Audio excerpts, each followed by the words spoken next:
ஜெய்குட்டி மாலை போட்டு இன்றைக்கி 2வது நாள். 2 நாளாக தாங்க தலைக்கு குளித்தேன். அதுக்குள்ளே வந்து சளி பிடிச்சிட்டு கொஞ்சம் மூக்கு அடைச்சிட்ட மாதிரி ஆயிடுச்சு. இந்த வருஷம் கொஞ்சம் பரவாயில்ல. ஏன்னா இந்த வருஷம் கொஞ்சம் முடி கம்மியாக இருக்குது. நம்ம கட் பண்ணிட்டோம்.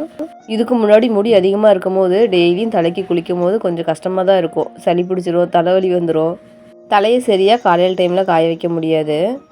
மாலை போடுற டைமில் நமக்கு இது ஒரு சின்ன பிரச்சனையாக இருக்கும். இந்த மாதிரி சளி பிடிக்காமல் இருக்க ஏதோ டிப்ஸ் இருந்தால் சொல்லுங்கள், நான் ஃபாலோ பண்ணி பார்க்குறேன். காலையில் 4 மணிக்கு எழுந்திரிச்சு வீடெல்லாம் க்ளீன் பண்ணிவிட்டு தலைக்கு குளிச்சுட்டு வீட்டையும் மாப் போட்டுட்டு அடுப்பை க்ளீன் பண்ணி அடுப்புக்கு சந்தனம் குங்குமம்லாம் வச்சுட்டு சமைக்கவும் ஆரம்பிச்சிட்டாங்க. காலையில் சாப்பாட்டில் வந்து கொஞ்சம் ப்ரோட்டீன் இருக்கணும் அப்படிங்கிறதுக்காக இன்றைக்கி வந்து சோயா பன் வந்துட்டு வணக்கி கொடுத்துட்டேன். அவரைப்பருப்பு குழம்புங்க. ஜெய்குட்டி இது 2வது வருஷம் மாலை போட்டிருக்காங்க.